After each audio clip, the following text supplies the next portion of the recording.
So, welcome everyone to Carrington this afternoon. Manchester United is mourning the loss of Sir Bobby Charlton, one of our greatest ever players and a giant of the global game. Please be upstanding and join us in a minute's silence in memory of Sir Bobby.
Thank you.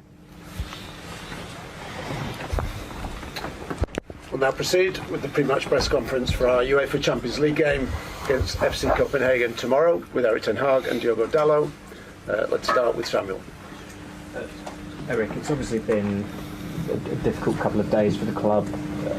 Coming here, CAF on reception, and worked at the club since Sir Bobby Charlton was a player here. What's the atmosphere been like among the squad and the staff at Carrington? As you say, Bobby was a legend, a giant, not only for Manchester United, but for in Mondial football. And so his legacy was, so what he left were the standards, the high standards we have to live here every day. And of course, first of all, our thoughts are with his family, with his wife, with his children and grandchildren, but also so what he meant for Manchester United, the importance for Manchester United, the standards he set we have to live. The last couple of days they were emphasized. And just turning attention to the game tomorrow night, are you likely to have any players available back from injury? Yes, we hope. I said it also last Friday. Sergio, so he got ill for Saturday, but so he was fit. He trained all week, last week, and yesterday he was for a part back in training. Today he will train, and then we have to assess if he is ready and game fit, or if he can be involved in the squad. So we have to wait for that.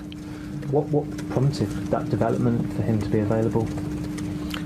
We have to see if he is fit enough to be part of the squad for tomorrow. Simon. Erik, is it easy to kind of put the emotion of tomorrow to one side and concentrate on what is a really, really important game for the football club? Yeah, of course.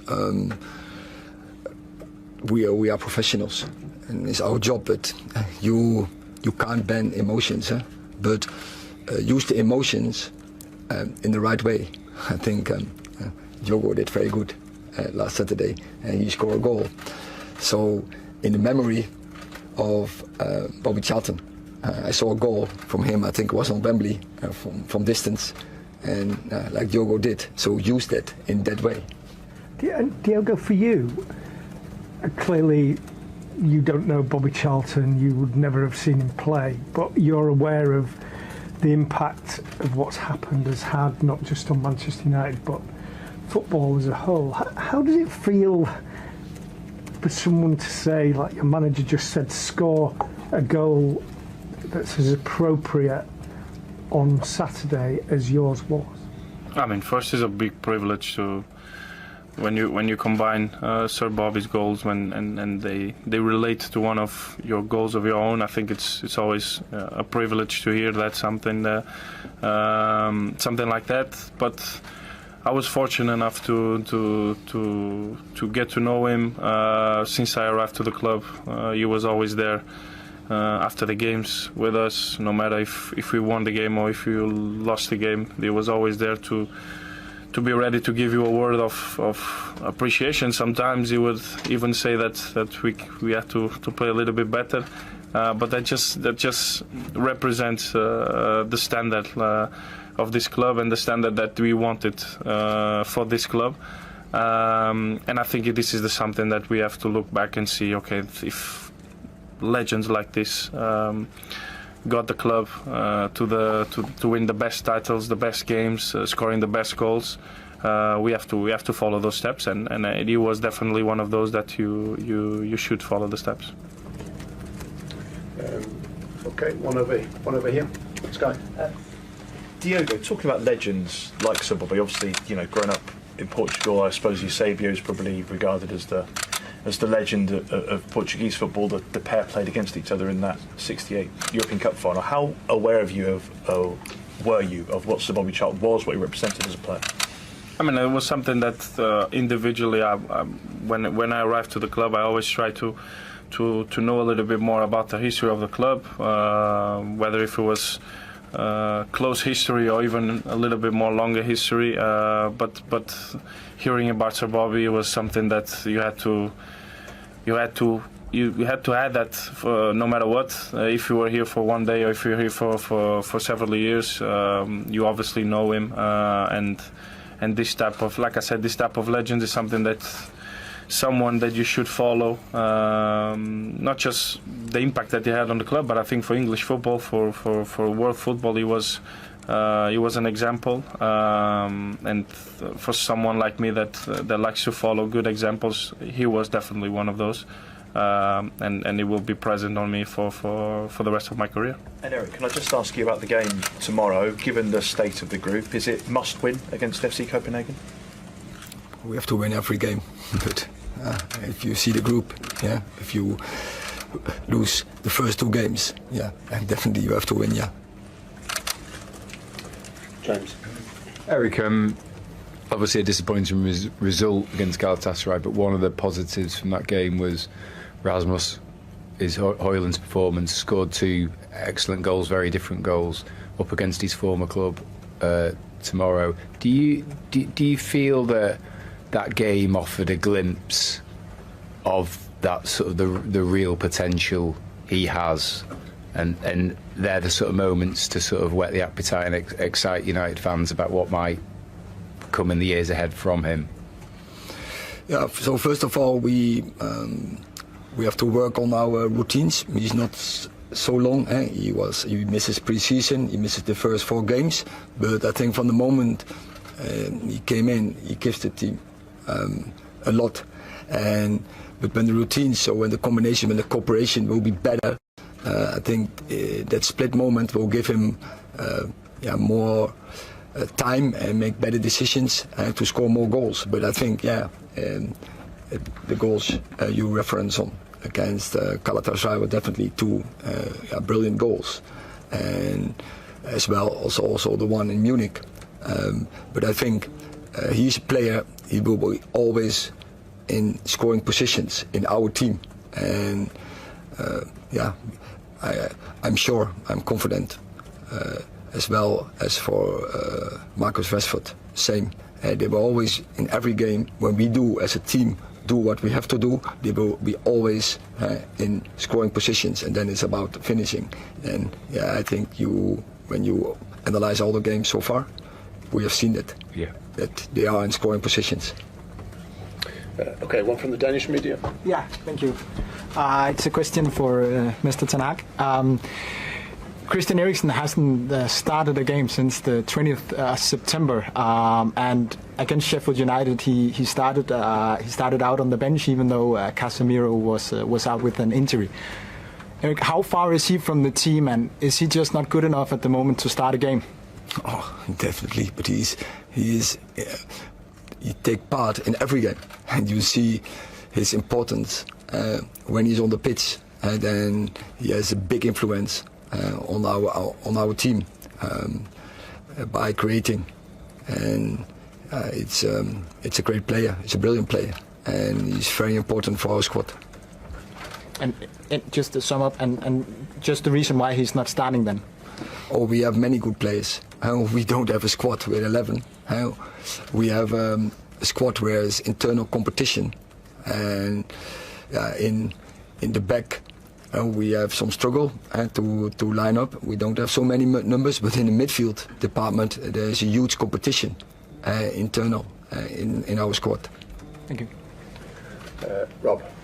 For Diogo, you obviously won the last 2 games. I just wondered what the sense within the squad was about the start of the season so far, and whether you think that it's been a bit of a turning point in these last 2 games.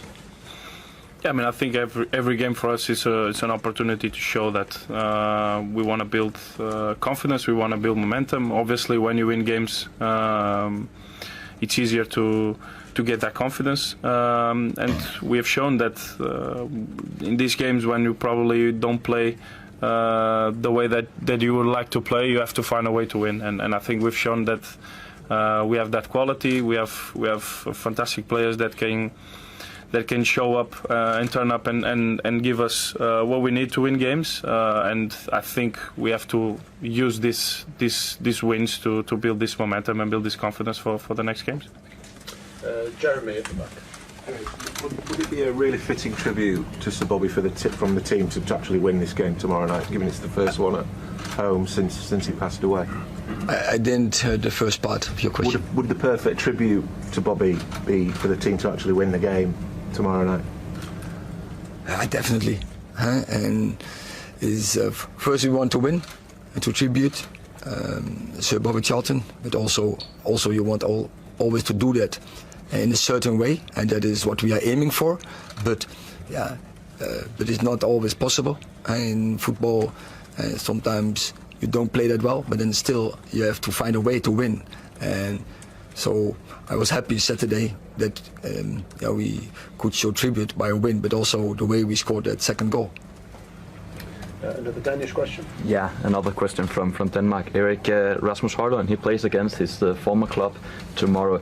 Do you sense on Rasmus that this is going to be a special match for him? You don't. When you have a little bit so empathic ability, then you know it's a special game for him. He grew up there in this club, and then you know he will be highly motivated. But that's for me, for the team, but especially of course for him to send that in the right direction, the right balance. Beth. Erik, I just wanted to ask you, Martial and Højlund are both excellent strikers. Martial's link-up play is very good. Have you ever considered playing them maybe together rather than a lot of the time they're substituted for each other? Yeah, it's possible, but they can play together. So far we didn't do that in games, but I can see that they can play together because Anthony Martial is also able to play from a side. And Diogo, can I just quickly ask you as well, brilliant goal at the weekend. It was very similar to the one that you scored in Las Vegas in pre-season. Is that something that you work on in training, or does the manager just tell you to get forward when you can? Like, what do you think in your mind when you're getting forward for Manchester United? Yeah, something that definitely we work on, because we train that especially for us to get a balance on the team when the ball is on the other side, to try to have a good rest defense, and in that moment that was the position for me to be in there, because I believe Suf was a little bit more on the left, so that is the kind of position that the opposite fullback has to be to balance a little bit more the team. And then, like I said after the game, is something that I think I can do it from the distance, scoring goals. I remember the one like you said, the one in pre-season against Dortmund was very similar. So I've just tried to score, and I was fortunate enough to do it. Yeah. Chris.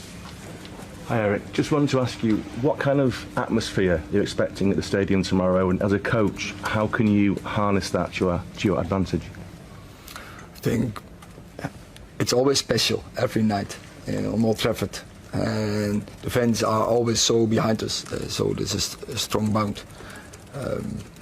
Remember the last game, the home game against Brentford, even when the game is not going in our direction. They stay behind us. So in difficult moments, in moments where it's adversity around Man United, and the fans are still with us, and we are with the fans, and we are fighting together.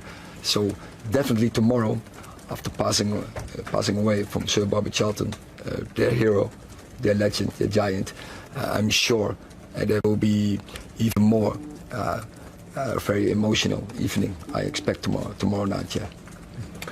Last question, Ken. Eric, you've been asked about a tribute in terms of a victory tomorrow night, but do you see Sir Bobby's spirit as something that can be an inspiration for you to go on and be successful this season and repeat some of the success you had last year?